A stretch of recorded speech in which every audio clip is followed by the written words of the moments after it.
¿Cómo están? Buenas noches. Es nuestra penúltima clase, ¿no? Aprovecho para que en el chat del Zoom, voy a volver a compartir voy a volver a compartir la planilla que vamos a revisar hoy día, por favor. Los que no han descargado ayer, descarguenlo hoy día, ¿ya? El chat del Zoom.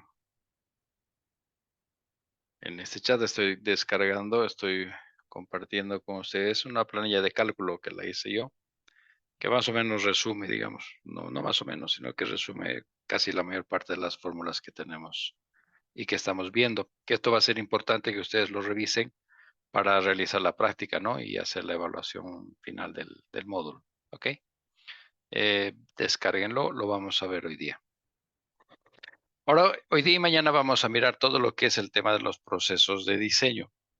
Ustedes hasta ahora, bueno, hemos conversado varios temas, ¿no? Tres temas importantes que hay que redondear. Primero, ¿cuáles son las condiciones de necesidad de disponer plantas? Es decir, ¿cuál es el efecto de la ausencia de una planta de tratamiento y los efectos inmediatos, digamos, en el medio ambiente y en la salud nuestra y los efectos a largo plazo, ¿no ves? Ahí se establece la necesidad. El segundo aspecto principal, hemos hablado sobre el tema de lo que es los procesos de selección. Ahí hemos visto que hay diferentes opciones y alternativas que pueden combinarse, digamos, para tener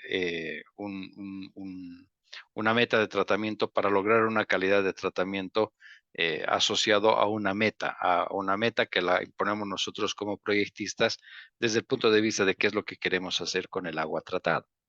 El agua tratada puede ir a dos destinos, ¿no ve? Uno puede descargar a un cuerpo receptor, un río, un arroyo, un lago, el mar, una laguna, ¿no ve? O una acequia, o si no, también puede ser reutilizada, digamos, para fines agrícolas o para fines ambientales. En este caso estamos hablando de reforestaciones, estamos hablando de cultivo de forrajes, estamos hablando de mantenimiento de espacios urbanos. Entonces, dependiendo de esos dos grandes, digamos, metas de calidad de tratamiento, es que vamos a orientar el proceso de selección. También hemos visto que el proceso de selección de plantas no solamente está orientado hacia el punto de vista técnico o matemático o netamente normativo, porque tiene muchos otros aspectos transversales que conllevan la elección de una planta. Desde el punto de vista social, estamos hablando del tema de los olores, el aspecto, la ubicación. Desde el punto de vista de los espacios disponibles, estamos hablando de plantas muy grandes o plantas muy pequeñas.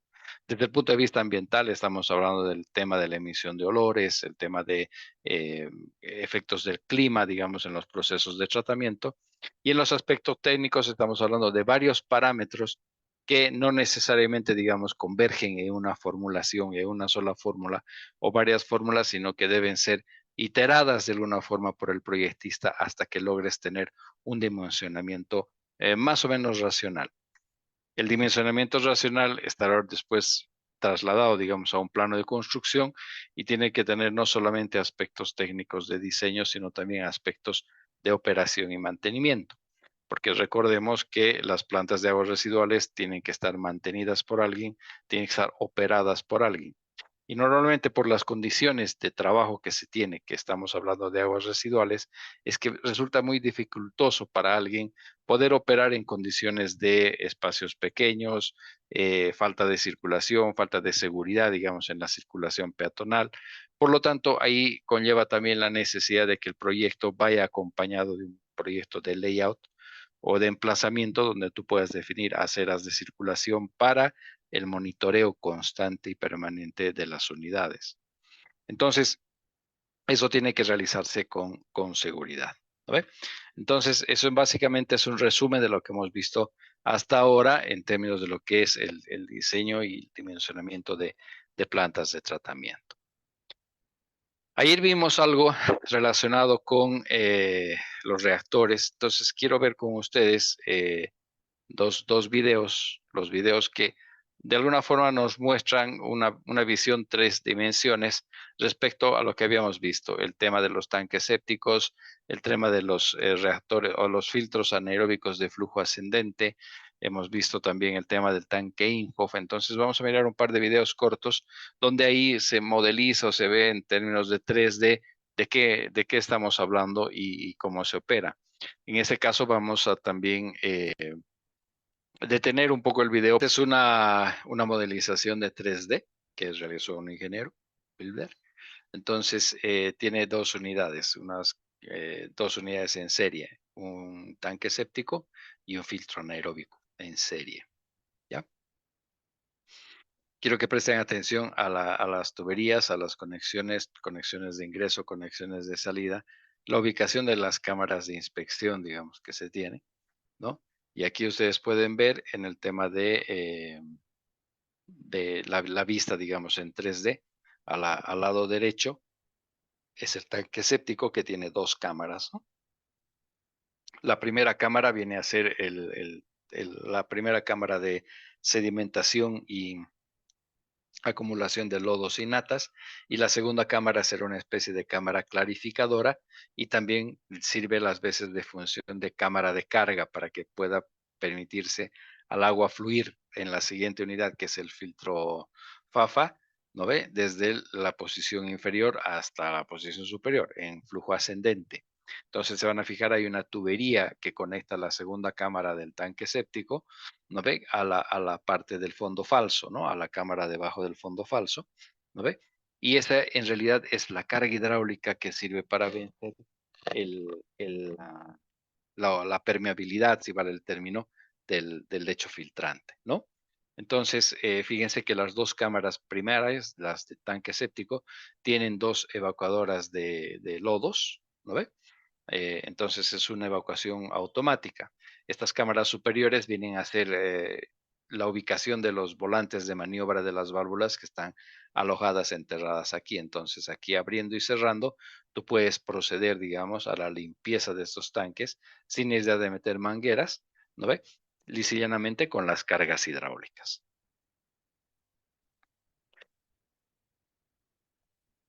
¿No ve? Este pequeño espacio que se tiene aquí, que les estoy mostrando, viene a ser la carga hidráulica necesaria para vencer la pérdida de energía, digamos, cuando el agua fluye tanto por los orificios como cuando fluye por las piedras, ¿no ve? Del filtro. Entonces, a veces esto viene a ser 30, 40 centímetros de desnivel, que es lo que tienes que tener. Entonces, el filtro a veces tiene que estar un poco más abajo y la cámara de colección también más abajo, o por lo menos unos 20 o 30, respecto al nivel del agua en la cámara superior.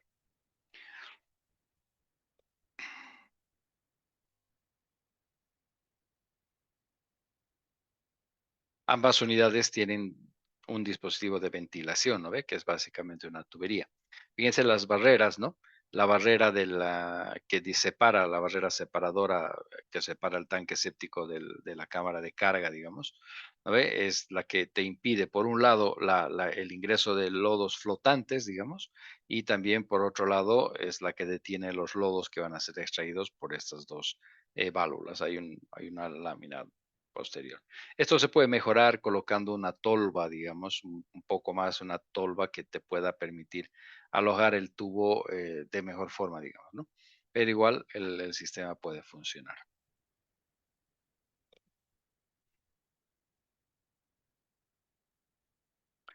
Un tema interesante que ustedes tienen que ver. El flujo que viene del agua, el agua ingresa por estos tubos, ¿no? Ingresa por esta abertura, carga, hace su carga hidráulica y luego fluye por el fondo falso. Luego sale a la superficie del filtro, hasta donde está el filtro, ¿no? El filtro de piedras. Y luego por este vertedero de salida, entonces es donde el agua fluye hacia un canal, ¿no ve? Y a través del canal que está conectado a un tubo sale fuera de la unidad de tratamiento. Entonces, este también es un vertedero que hay que dimensionarlo y revisarlo en función al caudal que se tiene. Lo interesante de colocar estos vertederos, para un colega que ayer estaba preguntando, es que colocar un vertedero de salida en las unidades te permite a ti regular los caudales de entrada, porque el vertedero, no se olviden que está dimensionado en función a una carga hidráulica y a una capacidad de caudal, ¿no? Entonces, mientras no se dé esa carga hidráulica y esa capacidad de caudal, el vertedero no funciona. Entonces, es una especie de control automático, tanto de niveles como de caudales. Mientras no se produzca el caudal, el agua va a seguir permaneciendo en este sitio. ¿No ve? Entonces, este vertedero también es un elemento muy importante que se debe de dimensionar. Ahí, perdón.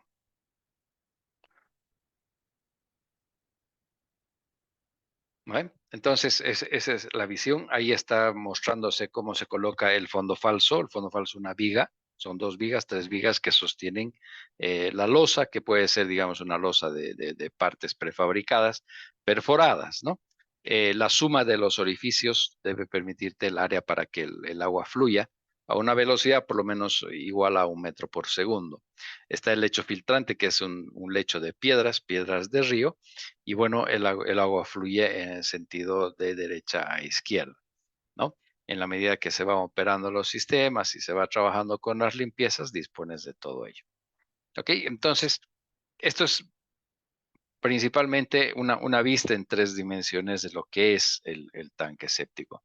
Tiene otros sectores, digamos, de acumulación, tiene una serie de cosas y el tema de que esta unidad está enterrado. Entonces, tienes que ver un poco el tema también de la profundidad, ¿no? ¿Sí? Entonces, ese es el asunto del tanque séptico. Hay otro video que vamos a mirar, que es el tanque Imhoff, ¿ya? Este es cortito, tiene 1 minuto. Es otra modelación de un tanque Imhoff. Recuerden, el tanque Imhoff es tratamiento primario para caudales un poco mayores que los que está diseñado el tanque séptico con el filtro anaeróbico, ¿no? Entonces, en esta visión estamos mirando un tanque Imhoff de sección rectangular y podemos percibir, por un lado, los elementos que componen el tanque, ¿no? Eh, Hay 3 compartimentos, ¿no? En la parte superior, el compartimento del medio viene a ser el canal de sedimentación, ¿no? La cámara de sedimentación. Los 2 compartimentos laterales vienen a ser las áreas de ventilación, ¿no? De ventilación de gases. El tanque Inhofe, por si acaso, no acumula gases, sino que ligeramente los libera a la atmósfera. Al lado derecho, ustedes pueden ver un sistema de bomba que es la que te permite extraer. Entonces ya no han ido con la cámara de carga ni nada por el estilo, sino que te permite extraer los lodos a una cámara para su posterior disposición. ¿Ya? Entonces aquí claramente ustedes pueden ver el tema de la posición de las cámaras, ¿no? La zona de sedimentación, la zona de ventilación, entre la zona entre el fondo, digamos, de la sedimentación de la cámara hasta la parte de abajo, hay un área donde es el área de digestión y la parte inferior, digamos, donde está ya la losa de fondo, viene a ser la zona de acumulación de lodos y de digestión de los mismos.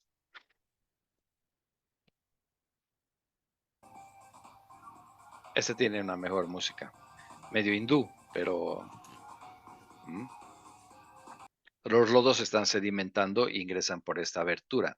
En los diseños dice abertura del compartimento de sedimentación, se refiere a este espacio, y el traslape viene a ser a esta pestaña, digamos, de esta losa, ¿no ve? Que es la que permite evitar en realidad que los gases que salen del proceso anaeróbico puedan ingresar a la zona de sedimentación y puedan reflotar los sólidos. Por ello es que en la cámara de sedimentación en el tanque IFOF normalmente se recibe agua clarificada, un poco más clarificada que la que ingresa, porque los gases se desvían por estos 2 tabiques y se van a las zonas laterales de ventilación. No se olviden que las burbujas de gas, las burbujas de aire, digamos que a esas burbujas se pegan de los sólidos y las burbujas permiten la reflotación cuando nosotros queremos en realidad recoger los sólidos en la parte inferior. Entonces, por eso es que este diseño, digamos, permite esa separación en una sola unidad. No son varias unidades, es una sola unidad. ¿Mm?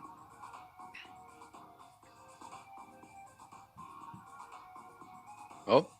La posición de un tubo, les dije un tubo, yo pondría unos 2 o 3, digamos, distribuidos a lo largo del tanque INHOP para poder proceder a la limpieza de los lodos en forma zonificada, ¿no? Entonces aquí puedes sacar, por un lado puedes sacar a través de una bomba, como también podríamos extraer el lodo por esa posición, ay, perdón. Podríamos extraer también por esta tubería, considerando la carga superior, desde el nivel de salida del tubo de los lodos hasta la parte superior, donde está el nivel máximo de agua, viene a ser la carga que permitiría a los lodos empujar y salir en forma gravitacional utilizando la energía hidráulica. A veces esto según la normativa, según las recomendaciones, este desnivel entre la salida de del tubo de lodos hasta el nivel del agua, te dice que debe ser por lo menos 1,80 m. Entonces, a veces es imposible por la posición del tanque INFOF, por la profundidad y por el tema de que puede estar esto enterrado, es que no vas a poder disponer de esa altura. Entonces, lisa y llanamente, cuando tienes menos de eso, dispondrás de un sistema de extracción de lodos mediante bombas.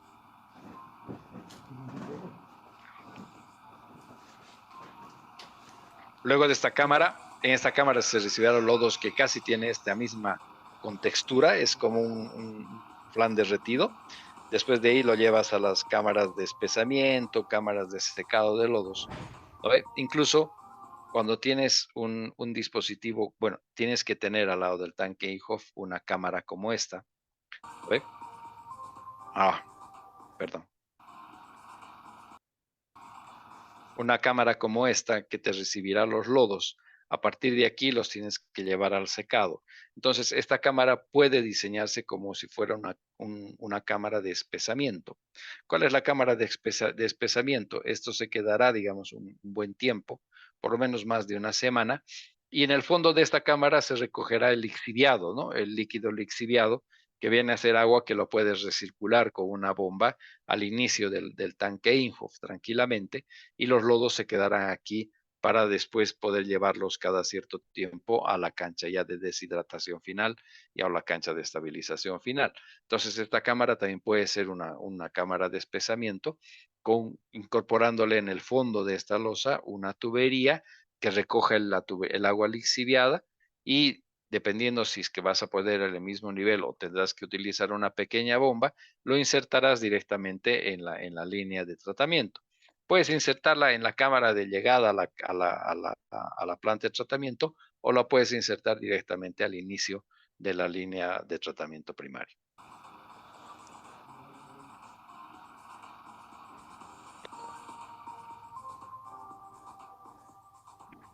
A ver, la tubería de entrada y de salida es toda directa en el caso de la cámara de cementación. No hay más. Es una tubería que entra y una tubería que sale, no hay más. Entonces, eso es la inteligencia artificial. Entonces, ese es el tema asociado a lo que era el tanque INHOF, y ahora lo vamos a ver en temas de dimensionamiento. ¿Alguna pregunta?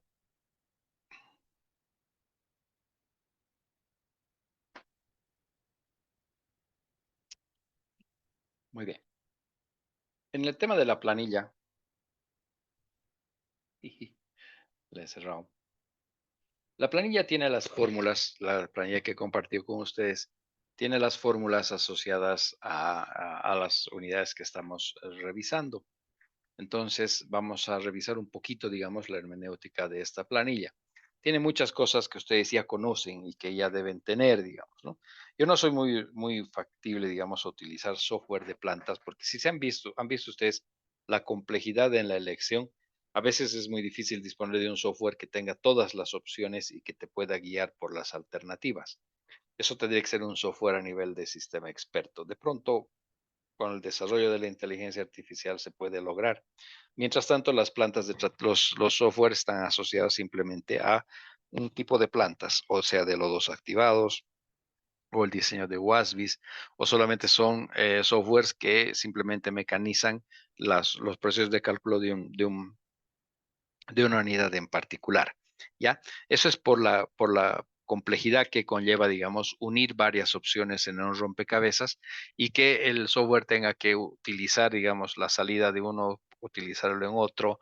Se complejiza mucho el tema de los cálculos, entonces a veces es más fácil realizarlo en términos manuales. Esta planilla tiene cuatro áreas, ¿no ve? La primera está relacionada con los parámetros de diseño, ¿no?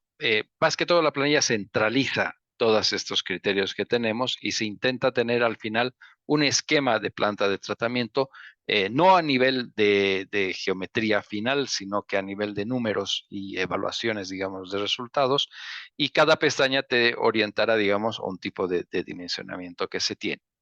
Entonces, al principio en los verdes están los parámetros de diseño, los procesos de selección de planta, que como les he dicho, no la he desarrollado, que es muy largo y no me alcanzó el tiempo.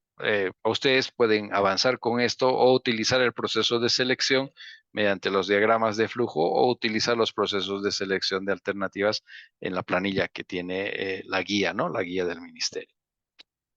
Y se puede ir ampliando todas las pestañas que ustedes quieran. Esta planilla está libre, pueden ir ampliando a lo que quieran. Entonces, en los parámetros, después viene las etapas preliminares, tratamiento primario, el tratamiento secundario, el tratamiento terciario. Luego viene la línea de lodos y algunas condiciones adicionales como la cálculo de la estación elevadora, de ingreso a la planta y algunos otros cálculos asociados, digamos, a esto. En los otros cálculos podemos ver, por ejemplo, orificios en losas de fondo, podemos incorporar aquí el proceso de cálculo de los vertederos, cálculo de aberturas de válvulas de fondo, etcétera, etcétera, y se puede ir mejorando y enriqueciendo más la planilla. ¿Ya? En los parámetros iniciales, ¿no ve? Las metas de tratamiento, perdón, en los parámetros iniciales, datos iniciales, ¿no ve? Que se pincha en lo primero que se llama parámetros de diseño. La idea es determinar los caudales que vas a utilizar en el diseño de tu planta, ¿no? Entonces están los 4 pasos que te permiten dimensionar bueno, las características del agua que vas a utilizar. En el primero estarán las metas de tratamiento, donde aquí está copiado los límites que tiene la normativa, ¿no? La normativa asociada a la descarga a los cuerpos receptores en función de la calidad o el tipo de cuerpo receptor que te va a recibir el agua, ¿no? Entonces aquí están al lado izquierdo en una columna todos los parámetros y en la mayor parte de ellos hay incorporado una explicación de qué es lo que representa cada uno de estos, ¿no? Entonces conviene que le echen una mirada, digamos, a esto para saber, digamos, qué es lo que hace cada parámetro, ¿no? Aceites y grasas, más o menos es lo que se espera recibir en la planta, cuál es el efecto, dónde se dispone de plantas, la alcalinidad, el carbono orgánico, los cloruros, los coliformes. Es decir, aquí hay un resumen que no está en las presentaciones sobre las condiciones y características de cada uno de los componentes o parámetros componentes de la calidad del agua. ¿Cuál es el efecto de los coliformes? Y todo ello está a través de, bueno, un comentario que se incorpora en la celda, ¿no? Entonces, lo importante de esto es que ustedes puedan percibir, digamos, los niveles de calidad. Este no es Julio, a ver. Eh, bueno, a veces falla, pero la idea es más o menos percibir los niveles de concentración meta que nosotros necesitamos. Lo más usual es utilizar una concentración C. Por más que tu río sea un río, digamos, de mucha contaminación, etcétera, etcétera, lo más usual y lo más común es poder utilizar que la descarga del agua residual sea calidad C. Si vas a descargar a una laguna o a un lago que está siendo utilizado para actividades de navegaciones, actividades de pesca, natación, esquí, todo ello, te orientarías hacia las calidades A y B. Si es que el cuerpo receptor es utilizado aguas abajo para captar agua, para agua potable, para poblaciones, utilizarás más la concentración orientada a la calidad A. En rojo he puesto aquellos parámetros que normalmente son importantes para nosotros en términos de plantas de tratamiento de aguas domésticas. Los otros parámetros a veces no son muy importantes en la medida de que no conllevan un efecto importante en el términos de medio ambiente. Sin embargo, los parámetros que están en rojo sí son el parámetro que nosotros normalmente debemos mirar y debemos conseguir su medición. ¿Ya? Entonces, esa es la primera pestaña, pues solamente te muestra ello, pero lo importante es que te explique un poquito los efectos que se tienen, ¿no? Que eso es importante que ustedes lo tengan, ¿ya? Después viene el análisis de laboratorio. Y aquí en esta pestaña también está lo siguiente. Tienes tres áreas en esta planilla. Bueno, está copiado también los mismos parámetros, todo ello, ningún problema. Pero ya no estamos utilizando en este caso la norma, ¿no? Aquí nosotros intentamos descubrir qué tipo de agua tenemos. La anterior pestaña estaba orientada a metas de tratamiento. En este se habla de los análisis de laboratorio. Entonces, en la columna D, E y F, que habla de composición típica, es una copia de la planilla de Metcalf-Eddy, que más o menos te da los valores para condiciones fuertes, medias y diluidas, para que tú puedas caracterizar más o menos el agua que estás recibiendo. En el área verde, están viendo la planilla, ¿no? En el área verde tienen varias columnas, ¿no? Esto es cuando tienes normalmente eh, unidades de tratamiento existentes donde tienes que hacer las mediciones en el ingreso y las salidas, ingreso y las salidas, ingreso y salidas. Entonces está disponible, disponible, digamos, estas columnas. ¿Quieres aumentar? Le aumentas nomás más columnas y simplemente se copian las fórmulas. ¿Ya? Y en el área verde hay una especie de evaluación, ¿no? Que te indica para ese parámetro cómo se considera en la condición referencial, si es un agua fuerte diluida, si va a ser un agua biodegradable o no, si está compuesta de materiales riles. Entonces, esta celda depende, el valor de esta celda depende de los números que pongas en el área verde. ¿Ya? Y abajo hay una cuantificación, ¿no? Que te dice los parámetros. ¿Cuántos parámetros de estos caen en la condición de agua de concentración fuerte? ¿Cuántos caen en la condición media? Para que tú más o menos te orientes qué tipo de agua te estás enfrentando. Nada más, ¿no? Ahí te muestra ello. Y hay una columnita aquí, perdón, hay una planilla que dice qué tan biodegradable es.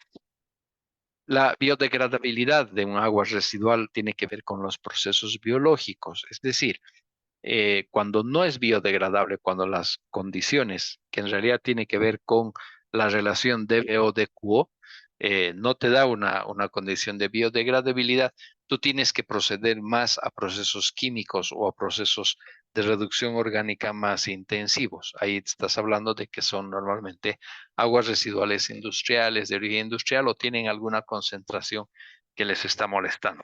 Entonces, esta planilla, vista en su conjunto, tiene que ver con la percepción que tú tengas de la calidad del agua.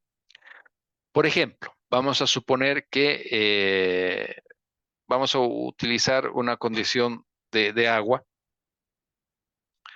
Más o menos vamos a intentar describir. En carbono orgánico vamos a decir que el agua está en los 90 milímetros. Hemos hecho, por decirles, un análisis de laboratorio, simplemente hay que copiar. ¿No ve? Una vez que pones aquí, al lado celeste, te aparece ya la condición en los rangos de acuerdo a esta tabla. Esto no es normativo, por si acaso, ¿no ve? Este es simplemente un criterio, una cosa que a mí me permite establecer, ¿no? Después vamos a hablar que los coliformes termotolerantes, los coliformes totales, bueno, los fecales son los termotolerantes. Vamos a poner que sean los mismos. Normalmente el agua residual es 1 por 10 a la 7. Encontramos en la mayoría de las aguas residuales domésticas. ¿Ve? Entonces, 1 por 10 a la 7 te dice, es una condición diluida.